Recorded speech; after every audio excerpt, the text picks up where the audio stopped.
तरीके से जागती है, आत्मा का परमात्मा के साथ संबंध कैसा है, चलिए इसको जानने के लिए बाबा जी ने जो सुनाया उसे हम लोग समझते हैं।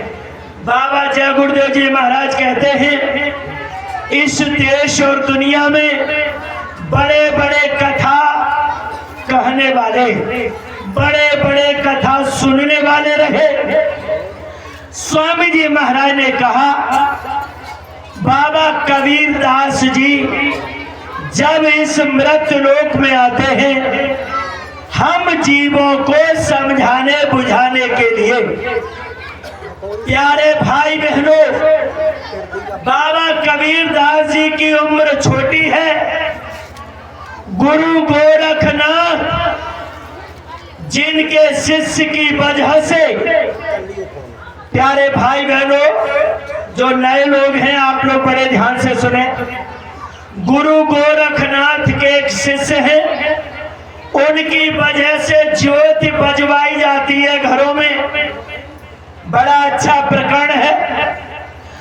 गुरु गोरखनाथ के शिष्य की वजह से जो, और देखो उनके यानी गुरु गोरखनाथ पृथ्वी पर आते हैं, कबीर दास जी पृथ्वी पर आते हैं। कृष्ण की बात बलदाऊ के नंद बाबा कैसे माने, आप सब नंद बाबा हैं, कृष्ण की बात आप इस तरीके से और मानेंगे। प्रयास है समझाने का। कबीर दास जी छोटी सी उम्र में है, गुरु गोरखनाथ बड़ी उम्र में है। गुरु गोरखनाथ ये रामानंद जी को हराने के लिए, शास्त्रार्थ में हराने के लिए चले आ रहे। कबीर दास जी रामानंद जी के आश्रम में रहते हैं। कबीर दास जी पूरे मालिक हैं छोटी सी उम्र के। रामानंद जो है कबीर दास जी के बराबर नहीं है, लेकिन गुरु की महत्ता को समझाने बताने के लिए कबीर दास जी ने रामानंद को गुरु बनाया। हम सब नए लोगों को बाबा जी की बात कैसे माननी है। कबीर दास जी छोटी सी उम्र में रामानंद जी के आश्रम में रह रहे, उधर गुरु गोरख चले उधर से कि रामानंद को हराएंगे।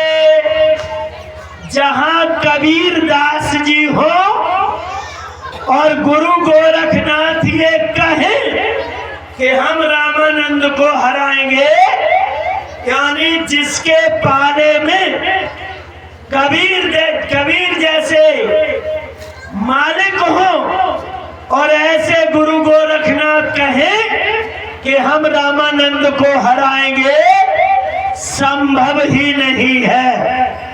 रामानंद जी चले वो, गुरु गोरखनाथ आए रामानंद को हराने के लिए। प्यारे भाई बहनों, क्या हुआ? रामानंद जी डरने लगे मन ही मन। संसार के लोगों बड़े ध्यान से सुनने समझने की जरूरत है। रामानंद देवी मैया की, ठाकुर जी की पूजा बड़े विधि विधान से करने वाले थे।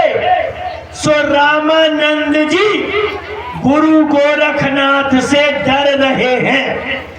रामानंद जी ने कहा कबीर से कि कबीर, ऐ चेला सब लोग सुन लो, रामानंद आ रहे हैं, गुरु गोरख आ रहे हैं हमें हराने के लिए। तुम एक काम करना, गुरु गोरखनाथ से कह देना कि हमारे गुरुजी को तेज बुखार है, सिर दर्द हो रही है, अभी आपसे शास्त्रार्थ नहीं करेंगे। कबीर ने कहा कि गुरुजी, कबीर के रहते हुए आप ये बातें कैसी कर रहे हैं? रामानंद जी ने कहा कबीर ठहर जाओ, तुम बच्चा हो। अरे ये गुरु गोरखनाथ कोई छोटी मोटी चीज नहीं है, बहुत ऊंची चीज है गुरु गोरखनाथ। कबीरदास जी ने कहा गुरु जी आराम से आप विश्राम करें, झूठ नहीं बोला जाएगा। पहले गुरु गोरख चेला से भिड़े तब गुरु से जाए। जैसे गुरु गोरख रामानंद के आश्रम में आते हैं, क्या होता है, कबीरदास जी जो हैं वही बाबा जय गुरुदेव जी महाराज। इसलिए मैं ये सारा कथानक सुना रहा हूँ। छोटी सी उम्र है कबीरदास जी की, 7-8 बरस के हैं कबीर साहब, और गुरु गोरखनाथ से टक्कर ले रहे। क्या हुआ, जैसे गुरु गोरखनाथ आए और कहा कि कहाँ है रामानंद, अरे उनसे हमारा शास्त्रार्थ होना है। शास्त्रार्थ गुरु गोरखनाथ कैसा करना चाहते थे, मुंह से नहीं, यहाँ तक वो आते जाते थे। गुरु गोरखनाथ ने अपना सिमटाव किया और यहाँ बैठ के आवाज लगाने लगे। आश्रम के लोग देख रहे हैं, अरे ये गुरु गोरखनाथ मुंह से तो कुछ कहे, ये तो बिल्कुल चुप हो गए। और ऐसे खड़े गुरु गोरख, ये अभी हमने बात कही थी, मैया बेटी बिकट, यहाँ पर आके बैठ गए गुरु गोरख। ये अंदर की बात है। जैसे यहाँ पर बैठे, कबीरदास जी ने सोचा कि ऐसे ये नहीं समझेंगे।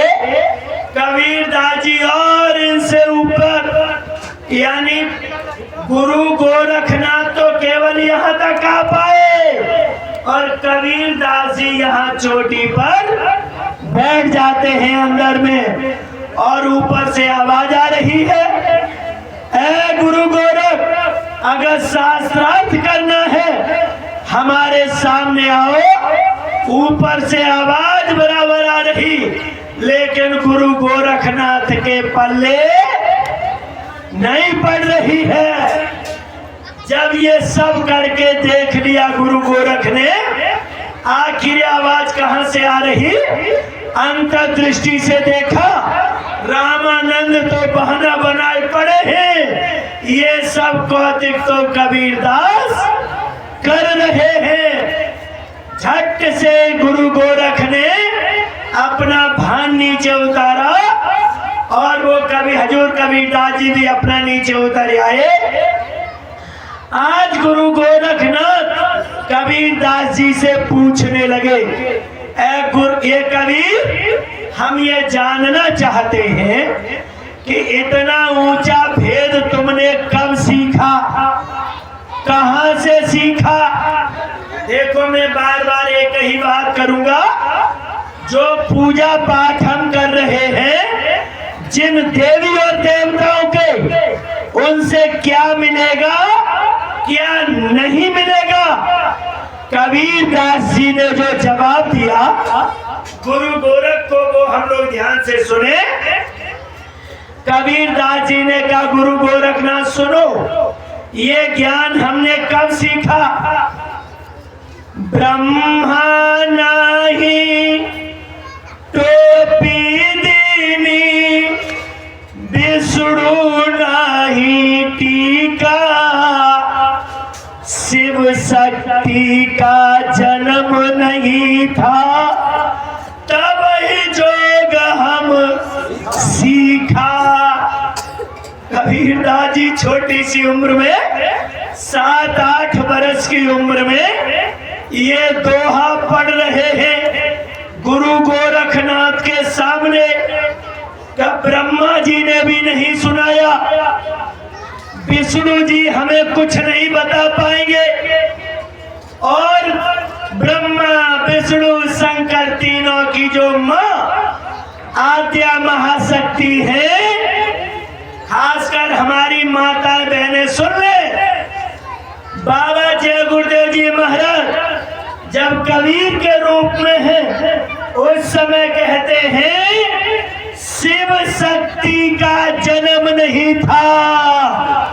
अरे तब ही योग हम सीखा। शिव शक्ति से अर्थ क्या है? ब्रह्मा विष्णु शंकर तीनों देवताओं के पिता है शिव। शिव का अर्थ है निरंजन भगवान। निरंजन भगवान से अर्थ है राम कृष्ण। राम कृष्ण से अर्थ है काल भगवान। ध्यान से सुन लो।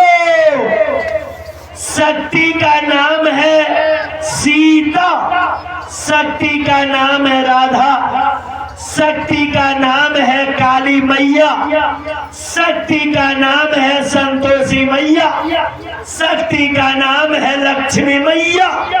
ये जितनी मैया है वो सब शक्ति के नाम हैं।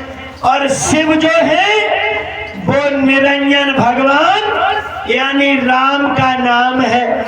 कबीरदास जी क्या कहते हैं? ब्रह्मा नाई टोपी दीनी, अरे विष्णु नाही टीका, शिव शक्ति का जन्म नहीं था तब योग हम सीखा। जब तीन लोग के नाम निरंजन भगवान भी नहीं थे, कहने का मतलब जब राम का जन्म नहीं हुआ था, हम उससे पहले के हैं तो हमें योग सिखाएगा कौन?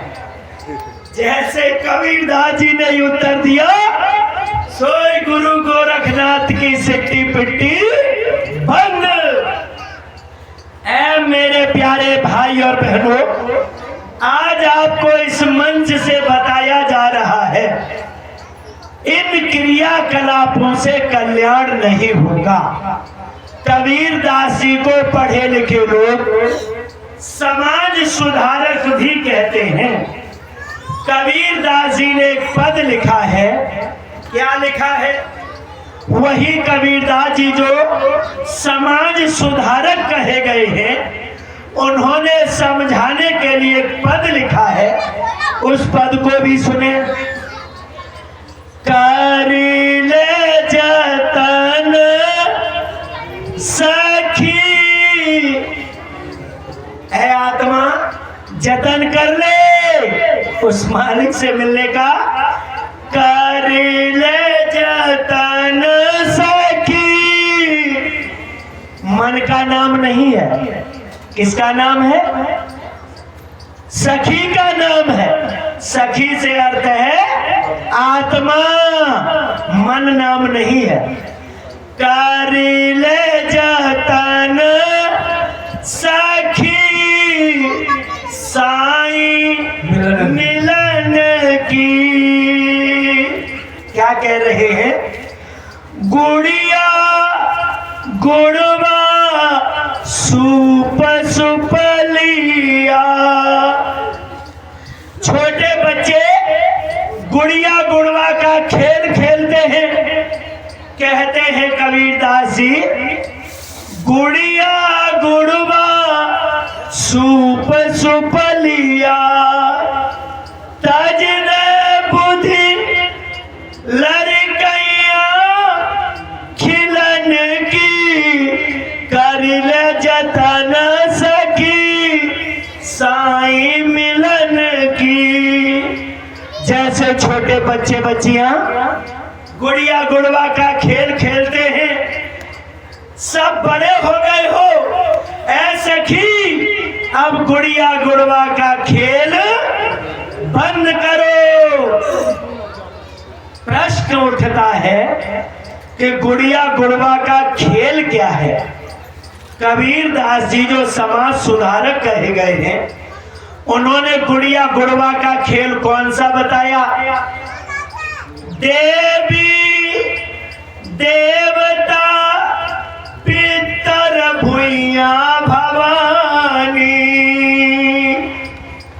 देवी देवता पितर भुइया भवानी, यह माँ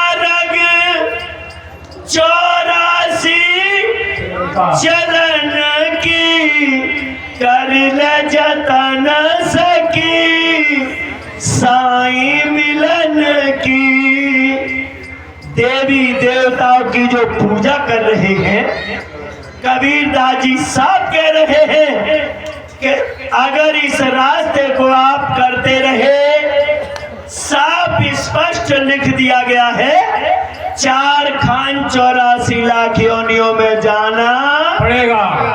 कौन कह रहे हैं? कबीरदास जी कह रहे हैं। बाबा जय गुरुदेव जी महाराज की बात करें, हाँ जय गुरुदेव की बात मान लें, बाबा कैसे भगवान हो जाएंगे?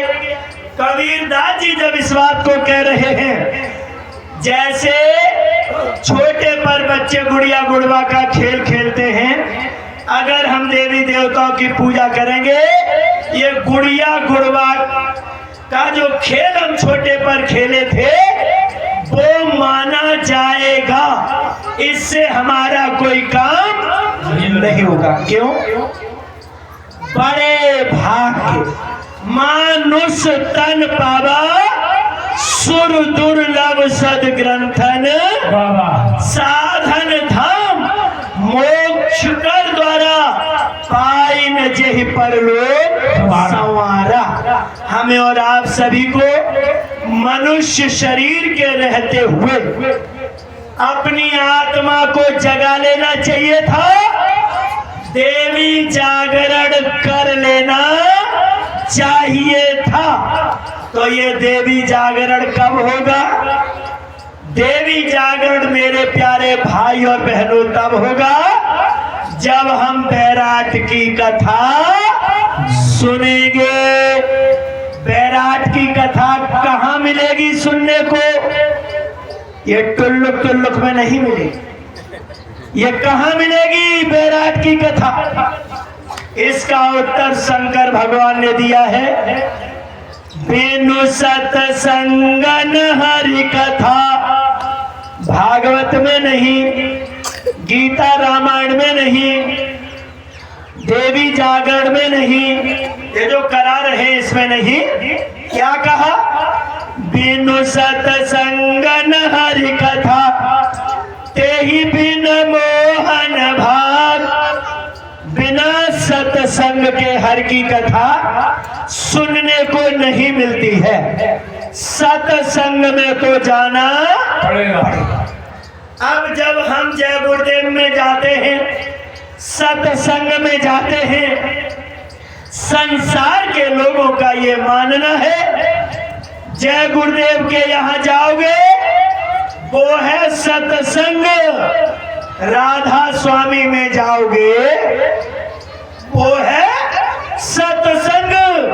दुनिया के लोग भी जानते हैं कि जय गुरुदेव आश्रम पर, राधा स्वामी आश्रम पर सत्संग होता है, और जानते भी हैं सत्संग होता है, लेकिन हम मानने के लिए तैयार नहीं है।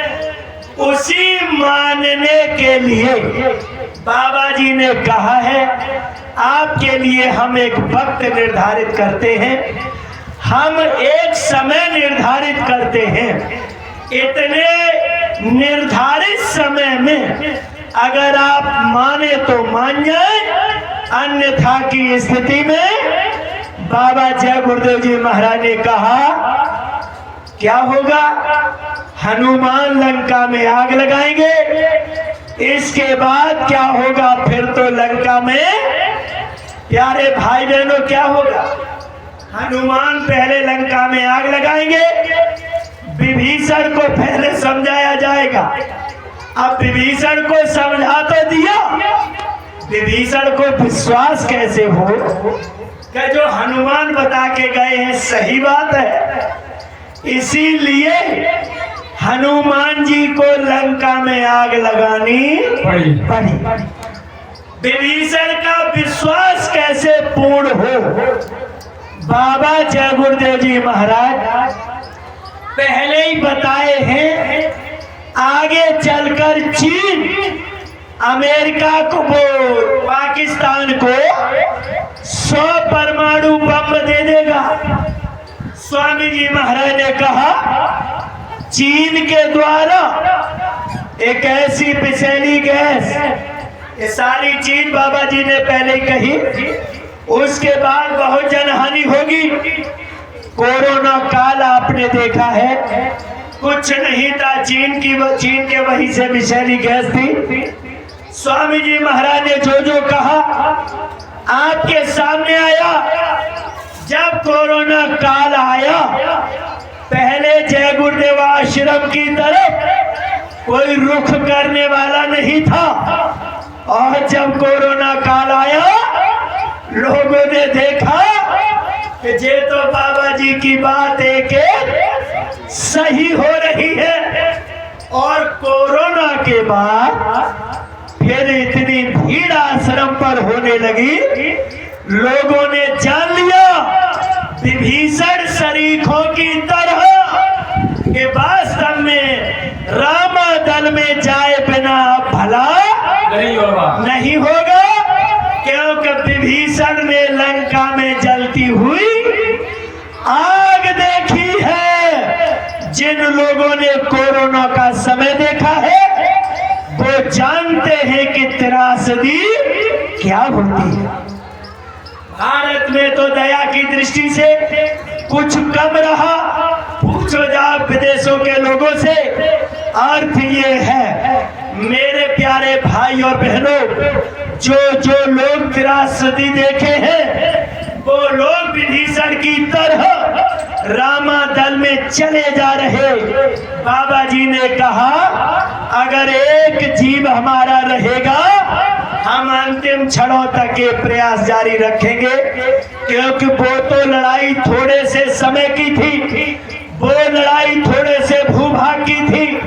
ये जो लड़ाई है अंड खंड पिंड ब्रह्मांडों की है, ये लड़ाई पूरे विश्व की है, और ये लड़ाई हजार बरस की है।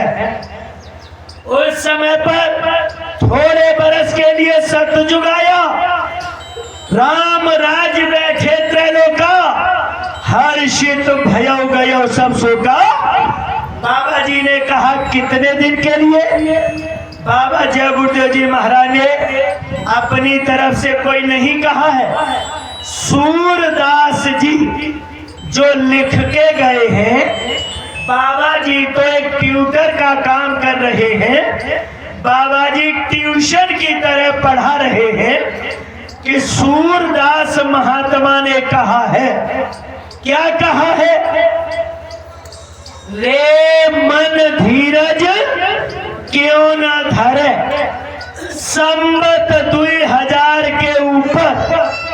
देखो कई सत्संगों में ये सुनाया जाता है, फिर भी हम लोग इसका गणित नहीं लगा पाते हैं। आज एक बार फिर हम लोग बड़े धीरे से इस गणित को लगाते हैं। वो सूरदास जो बिल्कुल आंखों से अंधे हैं, सूरदास जी कह रहे हैं 500 बरस पहले, रे मन धीरज क्यों न धरे, संवत 2000 के ऊपर 56 बरस चढ़े, अकाल मृत्यु जग माही व्यापे परजा बहुत मरे। क्या कहा सूरदास ने? यहाँ पर लोग सुनते हैं तो कहते हैं अरे जय गुरुदेव वाले कितने दिन से आवाज लगा रहे कलयुग में कलयुग जाएगा सतयुग आएगा। इनका कितना बड़ा सतयुग हो गया, कितना बड़ा कलयुग हो गया जो न गया न आया। नाना प्रकार की बातें करते हैं। एक बात बताओ, 9 महीने के बाद आस बंधती है पहले महीने पर कि चलो बेटा बिटिया कुछ भी आएगी, आएगी जरूर। आस बंध गई, लेकिन आस कब पूरी होती है? 9 महीने के बाद जब बच्चा आता है तब। फिर बच्चे को खिलाना पिलाना शुरू करें। अरे ये मेरा सहारा कब बनेगा? अब फिर करो 18, 17, 20 साल तक इंतजार। प्यारे भाई बहनों, 9 महीने वो, 18 साल ये, अब 20 साल जो भी हो समय, एक बच्चे का हम सब लोग आनंद लेने के लिए एक बच्चे के सुख वैभव देखने के लिए हम कितना इंतजार करते हैं। इसी तरीके से बाबा जय गुरुदेव जी महाराज क्या कहते हैं? बाबा जी कहते हैं मैंने जो कहा है मेरी एक भी बात इधर से उधर होने वाली नहीं है।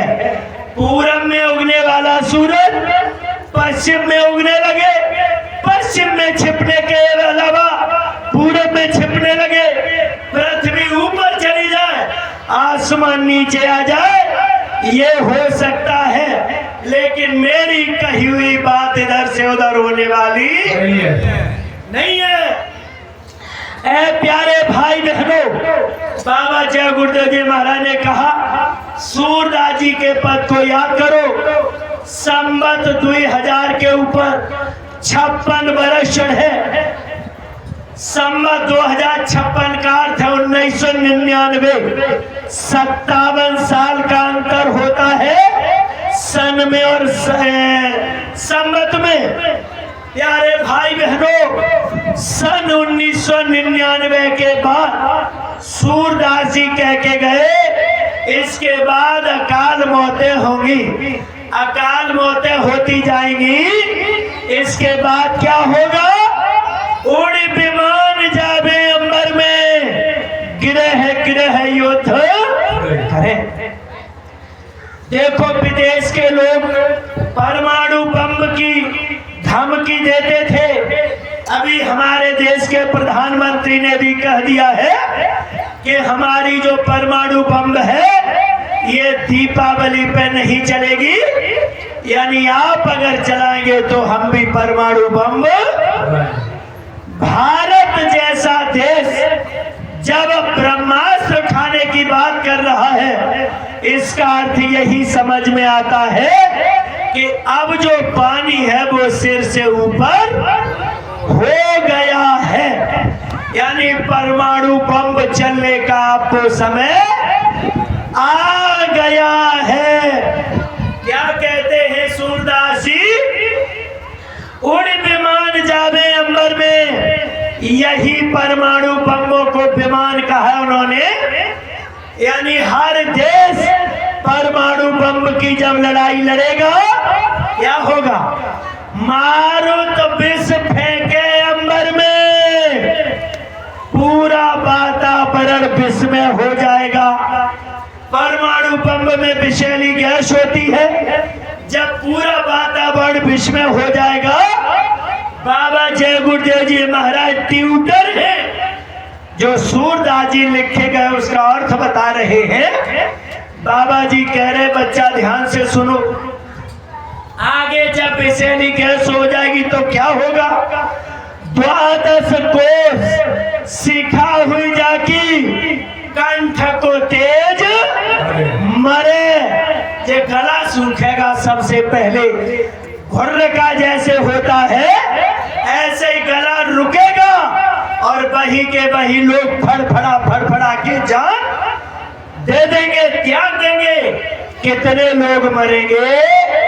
महात्मा सूरदास जी कह के गए हैं 12 कोस पर एक आदमी नजर आएगा।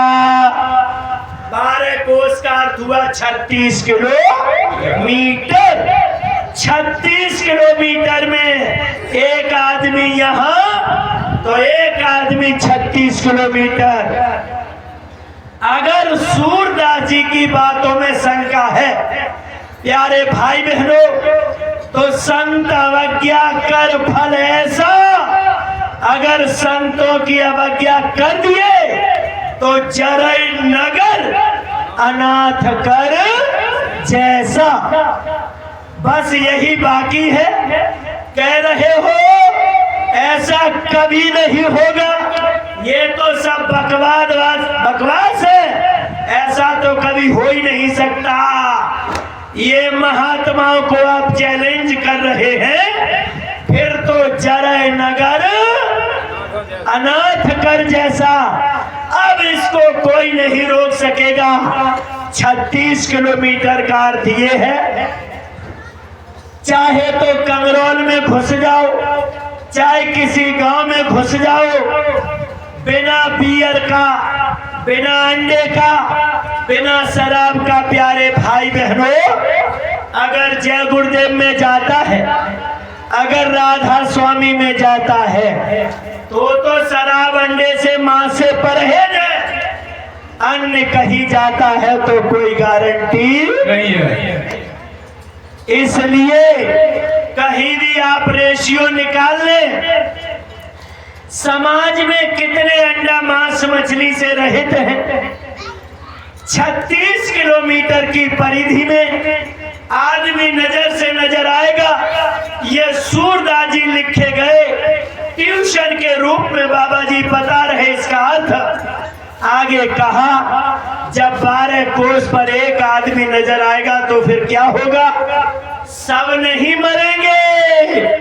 सूरदास जी कह के गए हैं, इसके बाद क्या होगा? 12 कोस पर एक आदमी बच जाएगा चारों तरफ। सहस बरस लग सतयुग व्यापे। अब कहते बाबा जय गुरुदेव, कहते सतयुग आएगा। सूरदास जी कह के गए हैं कि 1000 साल के लिए सतयुग आएगा। सहस बरस लग सतयुग व्यापे, सुख की दिशा फिरे, स्वर्ण फूल बन पृथ्वी फूले, अमर की बेल बढ़े। अरे सूरदास होनी सो होवे, काय को सोच करे, काल ब्याल से बही बचे गो, जो सतगुरु ध्यान। सतगुरु एक ऐसी चीज बता के गए हैं सूरदास जी कि वो केवल बचा सकते हैं।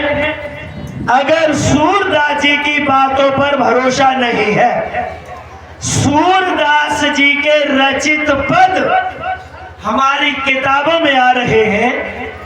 मैया कवय बढ़ेगी चोटी, ऐसे ऐसे पद लिखते हैं हजूर सूरदास जी। अर्थ ये है कि सूरदास जी को अगर अव्वल दर्जे का महात्मा मानते हैं तो उनकी ये बात एकदम सत्य है। बाबा जी ने ट्यूशन की तरह इसका अर्थ बताया। अर्थ बताने के बाद जो बताए वही सा, यानी जो बताए वही फिर आगे चले। इसलिए बाबा जी वो कहावत भी सिद्ध कर रहे हैं। तो बाबा जी ने जिम्मेदारी ले लिया कि बच्चा मेरी बात ध्यान से सुन लो, कलयुग में कलयुग जाएगा और कलयुग में सतयुग आएगा। पूर्ण रूप से जिम्मेदारी ले लिया और कह दिया कि सुना दो, जब सतयुग आएगा 1 बीघा खेत में 100 मन अनाज होगा।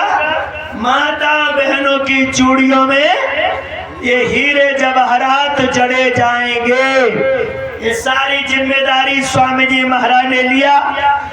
जिम्मेदारी लेने के बाद सन 2010 में बाबा जी ने ये जैकेट पहनाई और कहा कि बच्चा आगे आपकी बात सुनेगा कोई नहीं, आप ऐसे ही चिल्लाते रहना, आवाज लगाते रहना, जैकेट पहन के निकल जाना। 1000 पर्चे का काम करेगी ये जैकेट। ये बाबा जी ने आशीर्वाद दे दिया। बाबा जय गुरुदेव जी महाराज ये सन 2010 में जैकेट पहना कर शाकाहारी का संदेश देने के लिए क्यों बात कर रहे हैं। छोटी सी एक कहानी सुने और कहानी से हम लोग निचोड़ पर पहुंचे कि बाबा जी कैसे बचाना चाहते हैं। स्वामी जी महाराज ने कहानी सुनाई। एक महात्मा जी सत्संग सुना रहे, शिष्यों को सुनाया कि बेटा फलाने फलाने तारीख में, फलाने फलाने सन में, और देखो ये सामने जो जंगल दिखाई दे रहा इसमें आग लगेगी और जो लोग आग अंतिम क्षणों तक बुझाते रहेंगे उनका नाम अव्वल दर्जे पर होगा। जो गुरु के आदेश का पालन करेगा गुरु भक्ति रहेगी, और जो भाग जाएंगे बाबा जी ने कहा जो भाग जाएंगे वो भगोड़े की संज्ञा में आएंगे। प्यारे भाई बहनों, ये देखो बड़े हजूर साहब आगरा वाले, इन्होंने भी बयान दिया। पहले के जमाने में सती जो होने को जाती थी तो उसमें हजूर साहब लिखते हैं, सती फिरे नीच घर जाए। अगर सती किसी कारण वहां से बच के आ जाती थी, उस समय चरित्र हावी था एक नंबर का, तो देखो उसे नीच के घर में भेज देते थे। अर्थ ये है स्वामी जी महाराज का समझाने का, यानी उस समय पर ये सब लोग अगर बात नहीं सुनेंगे समझेंगे तो फिर देखो ये निम्न स्तर की बात मानी जाएगी। स्वामी जी महाराज कोई ऐसा पॉइंट, कोई ऐसा बिंदु नहीं छोड़े हैं जो गुरु महाराज ने समझा दिए हो। बाबा जी ने कहा उस समय जो काम करेगा नाम होगा, भाग जाएगा, भगोड़ा होगा, उसकी कहीं कोई गिनती नहीं। इसलिए बाबा जी ने कहानी इसलिए सुनाई कि बच्चों तुम लोग उस समय पर गलती मत करना, उसमें जो संयोग बन पड़े करना। तो देखो महात्मा जी ने कहानी सुनाई, कहानी के अनुसार उसी सन में, उसी तारीख में उस वन में आग लग गई। सब लोग ताली बुझाने लगो, ताली बजा के ये देखो जो भी प्रयास करना था सो करने लगे।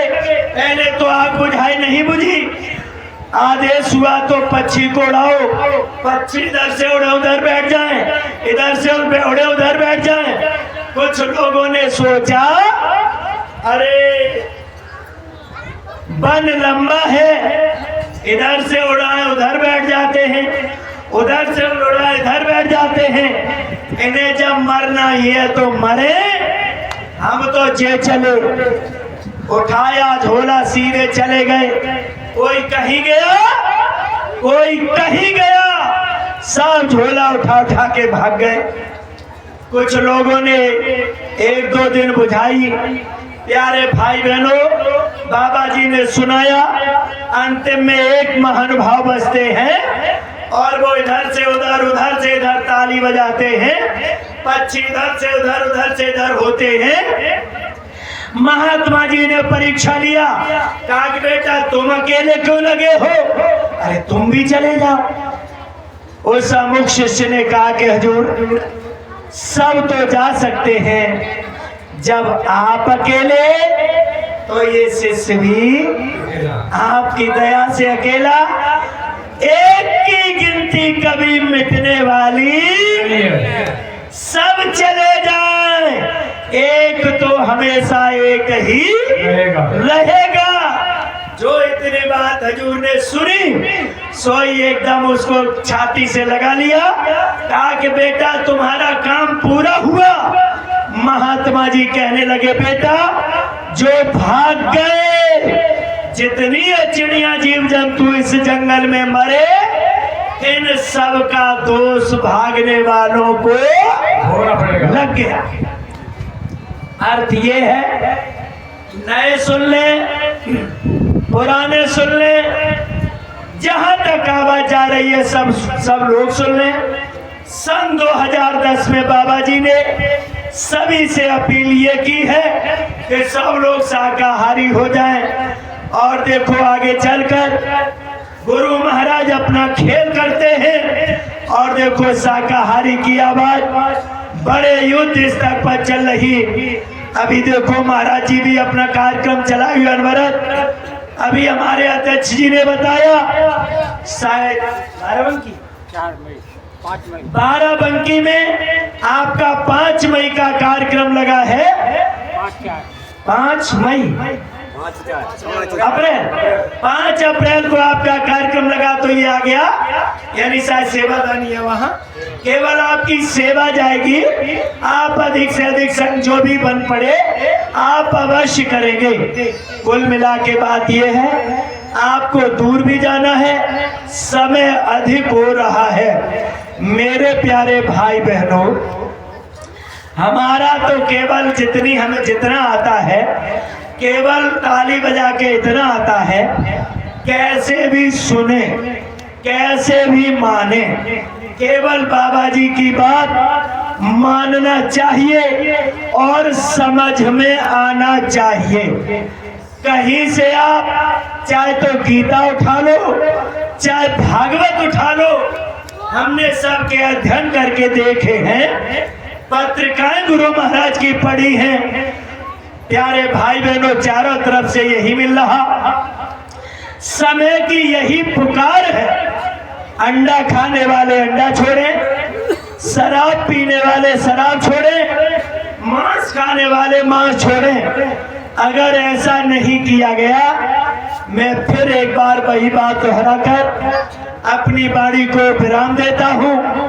अगर कुछ रह गया है, हमारे माननीय जिलाध्यक्ष महोदय मौजूद हैं, जो छूट गया है आपको थोड़े से शब्दों में समझा देंगे।